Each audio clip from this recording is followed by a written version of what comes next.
인간의 모든 불행은 단 한 가지, 고요히 자신의 방에 머물지 못하는 데서 비롯된다. 파스칼.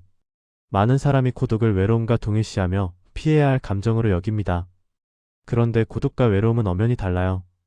외로움은 원치 않은 고립 상태에서 비롯되며 소속되지 못했다는 상실감에서 오는 감정입니다. 반면 고독은 선택의 문제죠. 스스로 혼자 있는 시간을 갖고 내면을 들여다보며 성장할 수 있는 기회입니다. 인간관계가 우리를 더 행복하게 만들까?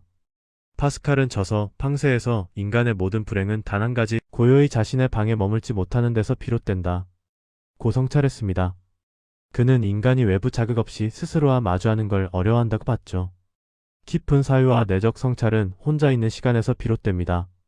몽테뉴 역시 저서 에세에서 자기 자신과 온전히 마주하고 내면을 탐구하는 고독의 중요성을 강조했습니다. 고독은 단순한 고립이 아니라 자기 자신과 대화하는 시공간입니다. 현대 사회에서는 특히 고독을 부정적으로 보는 경향이 있어요.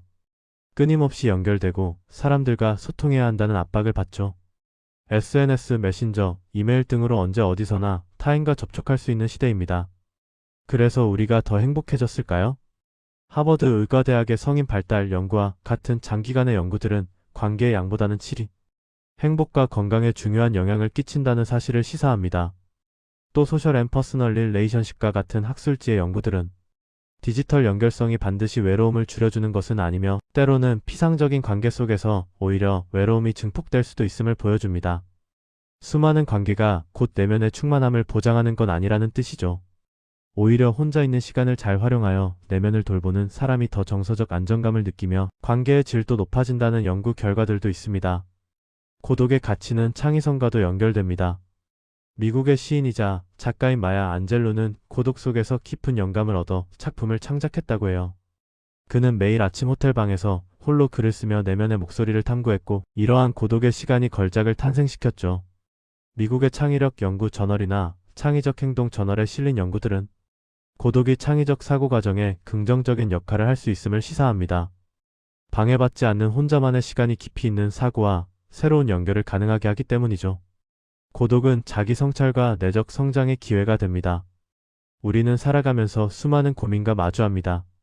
하지만 삶의 방향, 인간관계, 가치관 등에 대한 고민은 시끄러운 환경 속에서 해결되지 않아요. 나 자신을 온전히 이해하려면 고독이 필요합니다. 누구의 목소리도 아닌 내 내면의 목소리에 귀 기울일 시간이 필요하지요. 하지만 많은 사람이 혼자 있는 것을 두려워합니다. 혼자 있는 시간이 길어질수록 불안과 두려움을 느끼는 경우가 많죠. 이것은 고독 자체의 문제라기보다는 그것이 자발적인 선택이 아닌 고립이거나 우리가 고독을 건강하게 다루는 방법을 배우지 못했기 때문일 수 있습니다. 고독을 활용하는 법. 그렇다면 우리는 어떻게 하면 고독을 긍정적인 방향으로 활용할 수 있을까요? 먼저 고독을 외로움과 분리해서 생각하는 게 중요해요. 외로움은 결핍의 감정이지만 고독은 충만함을 위한 자발적 선택이자 과정입니다. 심리학자들은 혼자 있는 시간을 의식적으로 활용하여 감정을 조절하고 회복하는 것의 중요성을 강조합니다. 하루에 10분이라도 의식적으로 스마트폰을 끄고 조용한 공간에서 스스로를 돌아보는 시간이 필요합니다.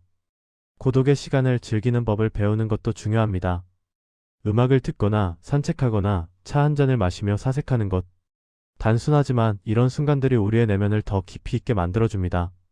고독 속에서 자기 자신과 친해지는 것이야말로 타인과 건강한 관계를 맺는 첫걸음입니다. 고독은 부정적인 것이 아닙니다. 오히려 삶을 더 풍요롭게 만들어주죠.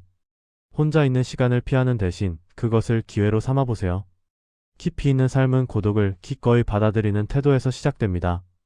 책 40 더 늦기 전에 생각의 틀을 리셋하라. 저자 박근필.